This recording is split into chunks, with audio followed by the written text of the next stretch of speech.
Ladies and gentlemen, I want to spend this time talking to you about Wonder Woman, but particularly about something that came up on Twitter by Gail Simone. Gail Simone is actually a writer of Wonder Woman. She wrote the Wonder Woman comic from 2008 to 2010. One of the comics that she actually wrote was Wonder Woman Rise of the Olympian, which is very interesting. So, she made a critique of Wonder Woman, actually two critiques, and they go like this. Super Dame's comic, as you can see here, she posts this up, and she says, after many reasons to hold a grudge against the New 52, the role of Zeus in Wonder Woman's birth is top of my list. It's now in the movie.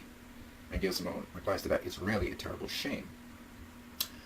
And the second critique that she had, which she posted on Twitter, has to do with this. Nebula's post, which said, it also takes a strong female icon and puts her creation in the hands of a man, which I think for many is the main issue.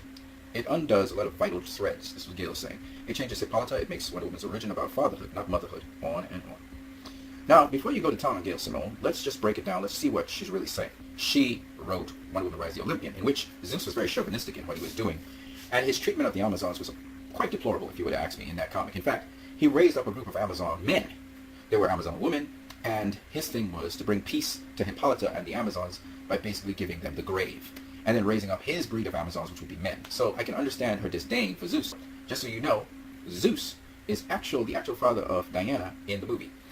This goes in New 52 route where the queen of the Amazons falls in love with Zeus, and Zeus has a child with Hippolyta, and this is revealed to Diana, spoilers, by Ares at the end of the movie, which also lets Diana know Ares is her half-brother. In the actual comics in the beginning, Diana is actually sculpted from clay, and she's given life by Aphrodite, the goddess of love. However, the movie does acknowledge the original beginning where Diana's mother, Hippolyta, actually tells her this story that you hear here, except it is not Aphrodite that actually gives her life, but it is Zeus, which leads us back to this point, where Gail Simone says it's not about motherhood, but fatherhood.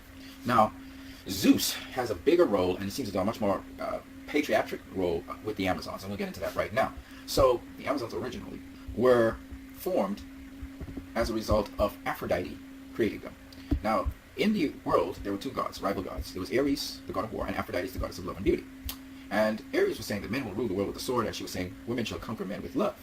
And it so happened that Ares' armies, they would loot and plunder other people, other human beings, and Ares was very happy about that. Women were actually sold as slaves. Because of that, Aphrodite shaped with her own hands a race of superwomen stronger than men. I will breathe life into these women and also the power of love, and they shall be called Amazons.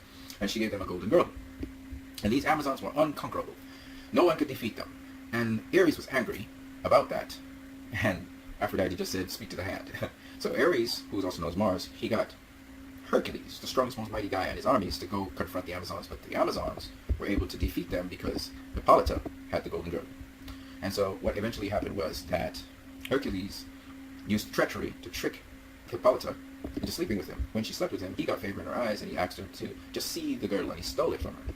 And after he stole it, he enslaved the Amazons. Hippolyta prayed to Aphrodite, and Aphrodite heard her request. But even though Aphrodite was given the power to break her chains, she left her with bracelets to remind her of the bondage she was in, so that she wouldn't trust men anymore. And she was able to defeat Hercules, get back her girdle, and then they fled in ships, and Aphrodite led them to an island where they stayed. And it was a woman's only island, known as Paradise Island. What happened in the movie was a little bit different. Now, first of all, let me just say that the story is influenced by George Perez's run of Wonder Woman. There's Wonder Woman Volume 1 and Wonder Woman Volume 2. And George Perez is very integral in talking about the gods in a lot more detail, and including Ares, as well as Zeus in some other prominent roles. So in the movie, Zeus creates mankind, okay? And all is well and good, and mankind is living in harmony and unison, and Ares comes, and he corrupts mankind because he's jealous of the creation that Zeus has, and so men start to fight. And so Zeus creates, along with the other gods, the Amazons. So instead of Aphrodite creating the Amazons, Zeus creates the Amazons, all right? And Ares doesn't actively have men defeat women in the world and beat them and put them in slavery, but in this case, mankind becomes corrupted, and they're fighting amongst each other. So it's a slight difference. Anyway, Zeus, along with the other gods, create the Amazons, and they come and they share love to the world. And it's peaceful for a while, and mankind lives and coexists in unity. Until treachery, man turns against the Amazons and puts them in bondage. Now, this story kind of is like the original story. It doesn't go into details how the Amazons were betrayed. It could have possibly been again through Hercules. And there's no golden girdle this time. So these things are left out. But anyway, the Amazons, they fight for their freedom led by Hippolyta, and they break free from mankind. And the gods are on the Amazon side. Again, this could be Aphrodite we're talking about here. She liberates them, frees them. It could even incorporate Hercules, but it doesn't say that. Remember, the other thing about this history is Hippolyta is actually telling the story to little Diana. She could be leaving out a lot of details. Anyway, the gods come to the rescue of the Amazons so that they would be free from mankind, and Ares fights off the gods, killing them one by one. It's kind of again like the original story in that Ares has mankind hurt mankind. In this case, Ares is attacking his fellow gods and destroying them. And Zeus comes to the aid of the gods, and he strikes down Ares so that Ares must retreat.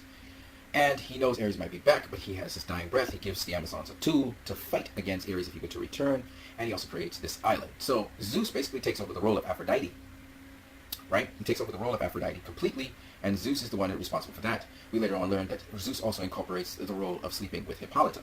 Now, sleeping with Hippolyta is accompanied by treachery in the original script, in which Hercules sleeps with Hippolyta to deceive her.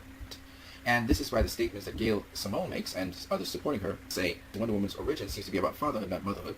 Also, it changed to Hippolyta, because Hippolyta now sleeps with Zeus. And usually, when Hippolyta slept with someone, that person betrayed her. The other thing, like I said, is not motherhood, in the sense that the Amazons really were birthed by Aphrodite, not Zeus and the other gods.